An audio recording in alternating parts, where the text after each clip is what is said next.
बिस्मिल्लाहिर्रहमानिर्रहीम। अस्सलाम वालेकुम। क्या हाल है तमाम देखने वालों के? सब अपने घरों में खुश रहें, आबाद रहें, आमीन। आज हम बना रहे हैं करेले आलू प्याज और ये बहुत ही आसान डिश है, सब्ज़ी है। आजकल सीज़न भी है करेलों का और करेले जो है बहुत लोग बहुत से शौक से खाते हैं, कुछ लोगों को नहीं पसंद होते। तो कम से कम प्लीज़ करेले खा लिया करें। करेले सेहत के लिए नुकसानदेह नहीं है, फ़ायदेमंद है। तो ठीक है, फिर हम करेले आलू प्याज बनाएंगे और इंशाल्लाह आने वाले दिनों में करेलों की बहुत सी डिशेस बनाएंगे। तो सबसे पहले हमने बारीक बारीक करेलों को काट लिया इस तरह, लेकिन मैं आपको तरीका बता देती हूँ कि कैसे काटना है। देखिए, करेलों को ऊपर से छीलना नहीं है, मैं तो नहीं छील रही क्योंकि अक्सर लोग छील लेते हैं ना इसको। तो खैर इसके बहुत से फ़ायदे, इसको छीलने की इतनी खास ज़रूरत नहीं है। ये देखिए, इसको काटा यहाँ से थोड़ा पीछे ऐसे, हाँ से सिर्फ इस तरह काट के इसके बीज निकालने।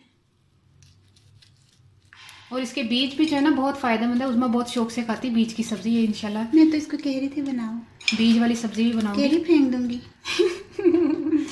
बीज की सब्ज़ी बनाऊंगी। सब्ज़ी नहीं, बीज का क्या होता है, करारा करारा सा कोई सालन होता है, क्रिस्पी क्रिस्पी से, है ना। तो वो बहुत मज़े से खाती है ये। इंशाल्लाह वो भी बनाऊंगी बीज वाली। अभी तो मैं ये फेंक रही हूँ बीज। अच्छा नहीं फेंकते, चलिए। ये देखिए, इसका मुंह बन गया, नहीं देखो। ठीक है, अच्छा इस तरह मैंने काटे थे और इस तरह ना छोटे छोटे इसको काट के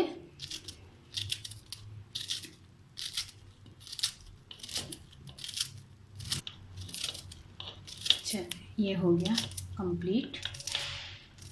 ठीक है, अब क्या करना है हमने, अब इसमें हमने तकरीबन 2 टेबलस्पून हमने इसमें नमक लगाना है। इसमें नमक लगाना है। बिस्मिल्लाह। 1 2, ये तो टीस्पून है ना, 3 4, ठीक है। 4 चम्मच हमने इसमें नमक लगा दिया और इसको थोड़ा सा मसलना है। तकरीबन इसको 10-15 मिनट के लिए छोड़ दें इस तरह नमक लगा के। फिर हम इसको बताते कि इसकी अगली तैयारी क्या करनी है। फिर हम कंप्लीट जो है ना रेसिपी आप एंड तक देखिएगा, फिर आपको समझ आएगा इंशाल्लाह। फिर बताते हैं फिर आपको। इसको देखें, मैंने 10-15 मिनट के लिए छोड़ दिया था। अब मैंने इसको अच्छी तरह मसला, 2 मिनट से मैं इसको मसल रही हूँ। मसल के इसका मैंने, ये देखिए पानी कितना निकला इसका है। ये जब पानी निकला ना, अब इसको हम 2-3 पानी से वॉश करेंगे। फिर हम इसको निचोड़ के ना, फिर हम इसको दूसरे बर्तन में निकालते। ठीक है, इसको मैं 2-3 पानी धो के आती हूँ।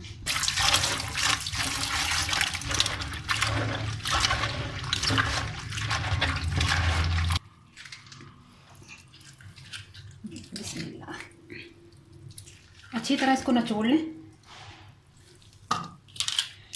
ठीक है, 2-3 पानी इसको मैंने धो लिया, इसको अच्छी तरह निचोड़ लें। फिर मैं निचोड़ के आपको बताती हूँ सारे करेले।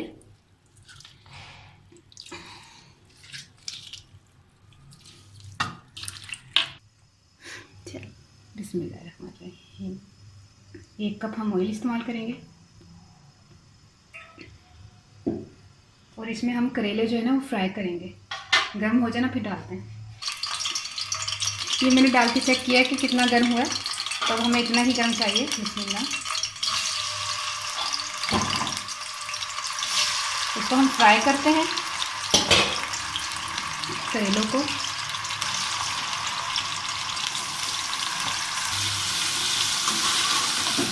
इसको अच्छी तरह फ्राई करना है हमने, जब तक ये ब्राउन ना हो जाए और ये सिकुड़ के थोड़े से हो जाएंगे। देख लीजिएगा, ये नज़र भी नहीं आएंगे, थोड़े से रह जाएंगे। तो इसको हम फ्राई करते हैं, फिर मैं आपको बताती हूँ कि हमने कितना फ्राई करना है। ये देखिए, आधे घंटे से हम इसको फ्राई कर रहे थे, साथ साथ फ्राई कर रहे थे और साथ साथ हम आलू और प्याज टमाटर वगैरह काटे थे। आपको मैं बताती हूँ। इसको साइड पे कर देते हैं। इधर लाओ कैमरा। आधा किलो हमने टमाटर लिए हैं जिसको बारीक बारीक काट लिया, ये देखें। और आधा किलो प्याज और आधा किलो आलू लिए हैं। प्याज को भी हमने इस तरह स्लाइसिस में काट लिया और आलू भी हमने इस साइज़ का रखना है। ये देखिए, ये साइज़ है ना, जैसे आधा इंच हो गया। ये देखिए, मैं बताती हूँ, ये मतलब ये गल जाएंगे। आलू प्याज जब हम गलाएंगे ना, तो फिर उसके बाद टमाटर डाल के हम इंशाल्लाह ताला ज़बरदस्त ये गल जाएंगे। अच्छा, इसमें जलेगी 1 टीस्पून लहसुन का जो है वो पेस्ट जलेगा और 1 टीस्पून ही हमारी हल्दी और 3 टीस्पून यानी कि 3 चाय के चम्मच हमारे ये है कुटी हुई मिर्चें, सुर्ख मिर्चें कुटी हुई, और 1 टीस्पून ज़ीरा और हाफ़ टीस्पून गरम मसाला जो है ना पिसा हुआ डलेगा। ठीक है, ये तमाम चीज़ें भी इसमें शामिल होंगी। तो जब हम निकाल लेते हैं फिर करेलों को जो फ्राई हो चुके हैं, फ्लेम जो है हम इसको स्लो कर देते हैं। चलो इसको निकालते हैं।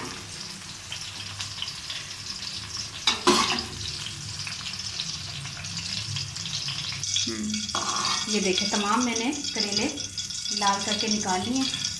अच्छा अब मैं टमाटर प्याज और आलू इसमें शामिल करूँगी। अच्छा ये ऑयल में आप देख रहे हैं, ये जब हमने करेले लाल किए हैं तो इसमें जो नज़र आ रहे हैं वो करेले के छोटे छोटे टुकड़े हैं जो कि फ्राई होने के साथ ही गिर गए। इसी तरह हम जब प्याज फ्राई करते हैं तो प्याज के भी छोटे छोटे से टुकड़े रह जाते हैं। जब मैं प्याज फ्राई करके, आपको कई मेरी रेसिपीज़ में प्याज फ्राई मिला होगा, तो मैं प्याज फ्राई करके इस तरह निकाल लेती हूँ क्योंकि छलनी से मैंने नहीं छानती, क्योंकि मुझे प्याज तो डाल नहीं होता है, तो इसलिए मैं इस तरह आराम से निकालती हूँ। एक आध टुकड़ा अगर प्याज का रह जाए तो किसी ने मुझे फ्राई दाल माश में ये कमेंट किया है कि शायद वो कीड़ा है या वो मक्खी है।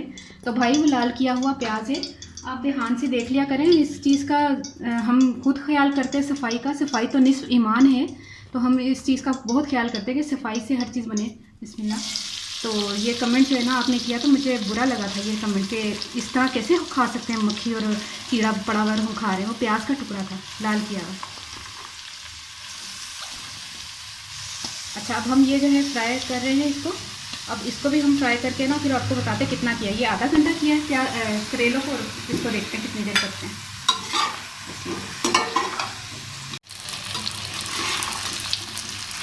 ये देखिए प्याज और आलू को मैंने तकरीबन 15 मिनट हो गए मुझे करते हुए।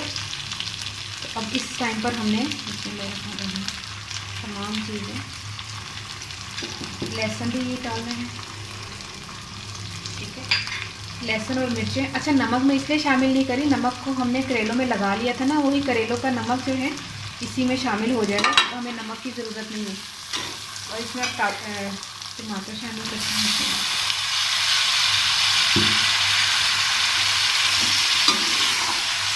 भूनते हैं आलू तो अच्छा पता है।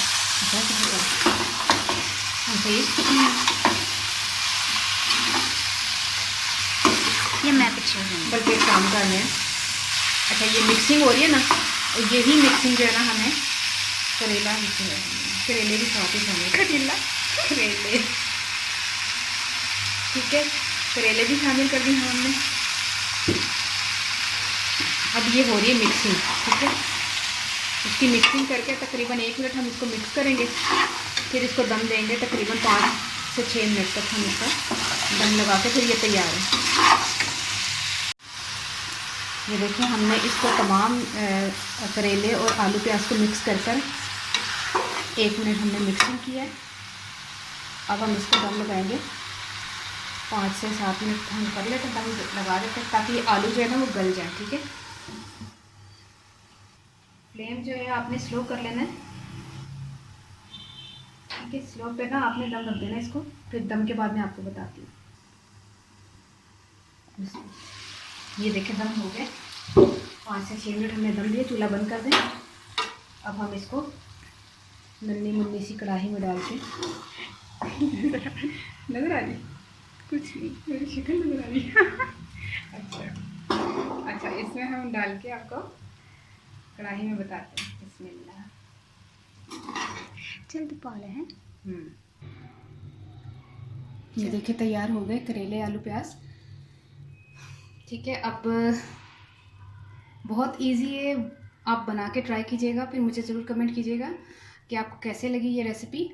और सीज़न भी है इसके, इंशाल्लाह मैं दाल करेले और दूसरी भी डिश इंशाल्लाह बनाऊंगी, तो बीज तो आपके लिए बनाने पड़ेंगे तो ठीक है, आपने दही के साथ खाना है, मैं चाहती तो रायता बनाती, लेकिन क्योंकि रायता के साथ मुझे इतना ज़्यादा पसंद नहीं है, 1-2 घर के अफराद को रायते के साथ पसंद है, लेकिन सादे दही के साथ, और आप कुलचे के साथ खाएं, सादे चपाती नान के साथ खाएं या चपाती के साथ खाएं, किसी के साथ भी खाएं आप। करेले का ये वाला सालन आलू प्याज करेले वाला बहुत मज़े का लगता है। तो आपने पराठे भी बड़ा मज़ा आता है, पराठे भी मज़ा आता है। हाँ सुबह का इंतज़ार कर रही तुम्हें पराठे तो ठीक है, फिर आपने ये बनाना है, तो मैं पंजाबी दसदा 1 किलो मैं करेले ले सन, जिन्होंने मैं कट के तो छिलका तो नहीं मैं लाया सी, मैं तो नहीं लाती भी छिलका, वही तो फायदा ला के तो उन्होंने करेले ਨੂੰ खीरा बना देंगे तो ठीक है, ਉਹਨੂੰ ਕੱਟ ਕੇ तो बीज ਕੱਢ ले सन, तो ਉਹਦੇ ਵਿੱਚ मैं पाया सी ਕੀ ਕਹਿੰਦੇ ਨੇ ਨਮਕ ਲਗਾ ਕੇ ਨਾ ਹਾਂ ਨਾ ਲੂਣ ਲਗਾ ਕੇ हम्म ਲੂਣ ਲਗਾ ਕੇ ਤੇ ਮੈਂ ਉਹਨੂੰ 15-20 ਮਿੰਟ ਤੱਕ ਛੱਡ ਕੇ ਨਾ ਤੇ ਉਹਨੂੰ ਮਸਲਿਆ ਸੀ ਤੇ ਮਸਲਣ ਦੇ ਬਾਅਦ ਤੇ ਪਾਣੀ 'ਚ ਉਹਨੂੰ 2-3 ਪਾਣੀ ਕੱਢ ਕੇ ਤੇ ਨਿਚੋੜ ਕੇ ਤੇ ਉਹਨੂੰ ਤਲ ਲਿਆ ਸੀ 1 ਕੱਪ ਤੇਲ 'ਚ ਤੇ ਅੱਧਾ ਕਿਲੋ ਪਿਆਜ਼ ਅੱਧਾ ਕਿਲੋ ਟਮਾਟਰ ਅੱਧਾ ਕਿਲੋ ਅੱਧਾ ਕਿਲੋ ਪਿਆਜ਼ ਅੱਧਾ ਕਿਲੋ ਆਲੂ ਅੱਧਾ ਕਿਲੋ ਟਮਾਟਰ ਹੈ ਨਾ प्याज ਪਿਆਜ਼ ਤਿੰਨੋਂ ਚੀਜ਼ਾਂ ਅੱਧਾ ਕਿਲੋ ਪਾ ਕੇ ਉਹਨੂੰ ਬਰੀਕ ਕੱਟ ਲਿਆ ਸੀ ਤੇ ਉਸ ਤੋਂ ਬਾਅਦ ਉਹ ਸਮਾਨ ਸਾਰਾ ਪਾਇਆ ਤੇ ਵਿੱਚ ਨਮਕ ਨਹੀਂ ਜੇ ਪਾਇਆ ਨਮਕ ਕਿਉਂਕਿ ਕਰੇਲੇ 'ਚ ਸੀ ਤੇ ਬਾਕੀ ਕੀ ਪਾਇਆ ਸੀ ਲਸਣ ਤੇ ਜ਼ੀਰਾ ਤੇ ਗਰਮ ਮਸਾਲਾ ਤੇ ਹਲਦੀ ਤੇ ਮਿਰਚਾਂ ਹੈ ਨਾ ਇਹ ਸਾਰਾ ਸਮਾਨ ਪਾ ਕੇ ਤੇ ਦਮ ਦੇ ਦਿੱਤਾ ਉਸ ਤੋਂ ਬਾਅਦ ਮਿਕਸ ਕਰਕੇ ਤੁਹਾਡੇ ਸਾਹਮਣੇ ਤਿਆਰ ਹੋ ਗਿਆ ਮਾਸ਼ਾਅੱਲਾ ਜ਼ਬਰਦਸਤ ਕਿਸਮ ਦਾ ਤੇ ਇੱਕ ਬਰਕੀ ਤੋੜ ਕੇ ਖਾਵਾਂ ਨਹੀਂ ਤੇ ਠੀਕ ਹੈ ਅਸੀਂ ਖਾਵਾਂਗੇ ਤੇ ਇੰਜੋਏ ਕਰਾਂਗੇ ਤੁਸੀਂ ਵੀ ਜ਼ਰੂਰ ਆਪਣੇ ਘਰ 'ਚ ਬਣਾ ਕੇ ਟਰਾਈ ਕਰੋ ਤੇ ਖਾਓ ਤੇ ਇੰਜੋਏ ਕਰੋ ਤੇ ਮੈਨੂੰ ਦੁਆ ਜ਼ਰੂਰ ਯਾਦ ਰੱਖਣਾ ਕਿ ਅੱਲਾ हाँ एक मिनट वो वालिया कितना नाम सी के कहते हैं मदीहा अब्बास मदीहा अब्बास हाँ अच्छा मदीहा अब्बास आप तो बिल्कुल नाराज़ हो गई हैं मैं अपने किसी भी व्यूअर्स का नाराज़ नहीं देखना चाहती मैं आपका नाम ले लेती हूँ इस रेसिपी में आपको शौक़ था ना कि आपका नाम लिया जाए रेसिपी में तो मदीहा अब्बास आपका नाम ले लेती हूँ चलो ये रेसिपी आपके नाम ठीक है खुश हो जाइए और सब खुश रहा करें सब एक दूसरे को खुशियाँ ही दिया करें सब खुश रहें ओके अल्लाह हाफिज़।